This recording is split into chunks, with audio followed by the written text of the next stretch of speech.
एक समय की बात है जब एक समृद्ध और शक्तिशाली राजा अपने दरबार में एक विद्वान पुजारी की कहानियों का दीवाना था।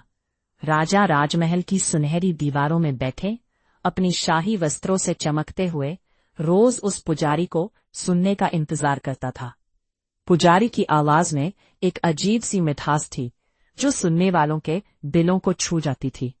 हर बार जब वो अपनी कहानी समाप्त करता, राजा उसे एक सोने का सिक्का फेंट देता। लेकिन दरबार के बाहर एक नाई अपने दिल में जलन और ईर्ष्या का आग जलाए हुए था। वो सोचा करता, क्यों ये पुजारी इतना महत्वपूर्ण है, मैं उसके प्रसिद्धि को खत्म कर दूंगा। एक दिन उसने एक शातिर योजना बनाई।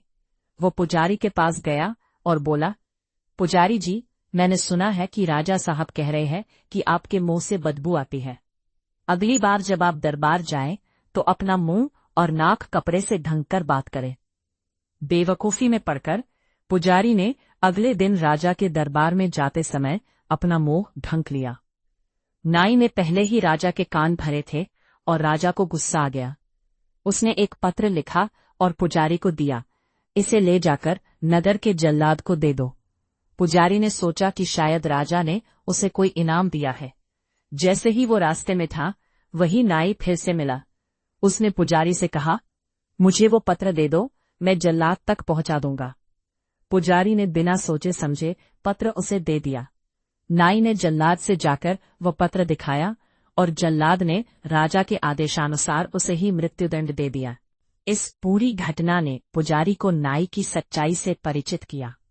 उसने समझा कि सत्य और झूठ में एक गहरी खाई होती है। सद्गुरु बाबा हरदेव सिंह जी महाराज की शिक्षाएं याद आई, जो दिखाई देता है हर बार वो सच नहीं होता। इस साखी से हमें 3 महत्वपूर्ण बातें सीखने को मिली। 1. झूठ का अंत, नाई की ईर्ष्या ने उसे नष्ट कर दिया। 2. सत्य की अपरिवर्तनीयता, केवल परमात्मा ही सत्य है जो कभी नहीं बदलता। 3. ज्ञान की शक्ति, ज्ञान का प्रकाश ही मन की मैल और ईर्ष्या को दूर कर सकता है। जैसे ही पुजारी ने सत्य को पहचान लिया, वो अंधकार से प्रकाश की ओर बढ़ा। उसने सीखा कि सत्य का अनुभव होने पर झूठ और भ्रम के पर्दे गिर जाते हैं, और इस तरह सत्य की रोशनी ने उसे हर प्रकार के भ्रम से मुक्त कर दिया। एक समय की बात है जब एक समृद्ध और शक्तिशाली राजा अपने दरबार में एक विद्वान पुजारी की कहानियों का दीवाना था। राजा राजमहल की सुनहरी दीवारों में बैठे अपनी शाही वस्त्रों से चमकते हुए रोज उस पुजारी को सुनने का इंतजार करता था। पुजारी की आवाज में एक अजीब सी मिठास